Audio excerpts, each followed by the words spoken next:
Dr. Daniel Barros, que é psiquiatra, colunista da Band News FM, está conosco para falar sobre a tragédia. Enfim, é sempre um prazer conversar com o Dr. Daniel. Infelizmente, dessa vez pelos piores motivos, né? A barbárie, mais uma vez, visitou a escola. Dessa vez em Blumenau. Já foi em Suzano, já foi em Goiânia, já foi em Realengo, já foi em São Caetano, foi em Aracruz, foi em Saudades, São Paulo, na semana passada. E agora foi a vez na belíssima Blumenau, no Vale do Itajaí. Doutor, são tantas as perguntas, né? Eu já avisei aqui o nosso ouvinte que a gente não vai aparecer com nenhuma resposta mágica e nem um diagnóstico mágico. A gente vai tentar sondar o que pode estar acontecendo com esse país e com esse mundo.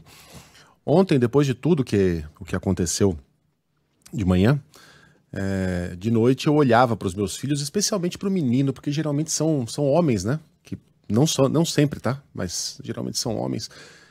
E fiquei pensando, enfim, aquele olhar enternecido, né? De quem quer ficar muito próximo dos seus pequenos depois de uma tragédia como essa. E fiquei pensando, esse assassino de ontem um dia já foi um menino também, né? E talvez o pai dele, em algum momento, olhasse para ele da mesma maneira que eu estava ali, admirando toda a inocência e beleza do meu moleque com o uniformezinho do São Paulo e tal, jogando videogame. Como é que aquilo se torna algo tão monstruoso, né? Qual é o processo que leva uma criança a crescer e se tornar algo capaz de fazer uma monstruosidade como a de ontem? Por onde a gente começa essa investigação, doutor? Bom dia para você. Bom dia, Megali, bom dia, Ellen, bom dia aos ouvintes. Acho que as perguntas são muito mais abundantes do que qualquer resposta, né, que a gente possa ter num casos como esse. Mas eu acho que é muito importante a gente começar separando as coisas que são diferentes, né? A gente fala em ataques em escolas como se houvesse uma categoria única, né, de tipos de ataques. Tem crime na rua, tem crime no estádio de futebol e tem crime na escola, né? Se fosse uma grande categoria, não é. Basta comparar o caso que aconteceu em São Paulo do caso que aconteceu em Blumenau. São extremamente diferentes. Um rapaz que era um estudante daquela escola entrou, enfim, atacou seus pares, né, os seus professores.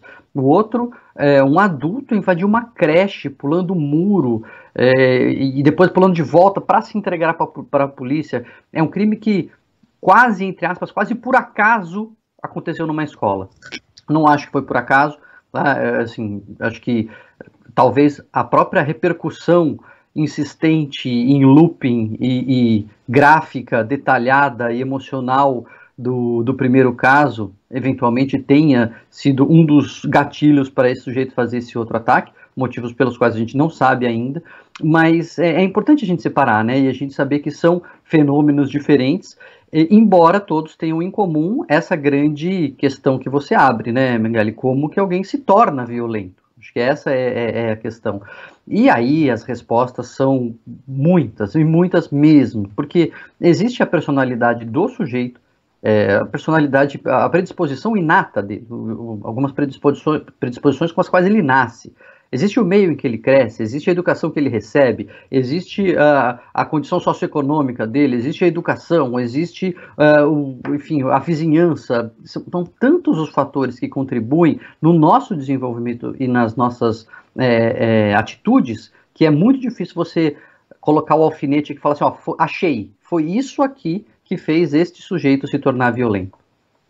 Ô Daniel, a gente já conversou aqui algumas vezes no Humanamente, né, sobre radicalização, sobre violência, e uma coisa que você sempre me ensinou é que isso nunca é do dia para a noite, nunca é um acordei violento, acordei radical, né?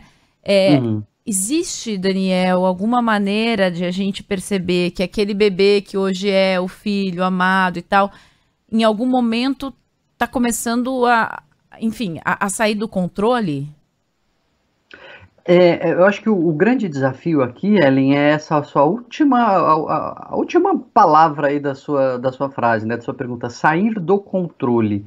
Porque a gente vai ter na população gente mais pacata e gente mais irritada, a gente vai ter gente mais tranquila, mais submissa, a gente vai ter pessoas que são mais questionadoras, né, e beligerantes, né, briguentas, algumas com razão, outras sem razão, mas a razão tá, né, também é subjetivo quem que tá certo muitas vezes ou não. Então, vai acontecer no desenvolvimento de algumas pessoas que elas vão se tornando assim um pouco mais, por falta de uma palavra melhor, mais radicais, mas não radicalismo já no sentido caricato, assim, extremo, mas vão se tornando mais convictas, defensores de bandeiras. Quando que isso sai do controle? Quando que isso se torna um problema ou uma preocupação? Normalmente, um fator que a gente usa para tudo, né, na psiquiatria, mas é muito intuitivo para os ouvintes perceberem, a gente usa o critério de quem está no controle de quem, né, sabe? Quem que manda em quem? Eu que mando nas minhas convicções ou as minhas convicções que mandam em mim? Eu defendo isso porque eu quero e tal, mas eu sei a hora de parar, eu consigo me controlar, isso não me traz problema na escola, em casa, no trabalho, ou não, essa coisa ela somou aqui a minha vida, ela é mais importante do que eu, esta causa tem que ser defendida a qualquer custo, mesmo que eu me indisponha com todo mundo, sabe? Aí, obviamente, a coisa já saiu do controle. Então, essa bússola, né? Eu acho que esse sinal de quem é que manda em quem, será que essa convicção já não está te prejudicando, já não tá, as pessoas já não estão ficando incomodadas, esse pode ser um sinal de que a coisa está indo para esse caminho da perda do controle.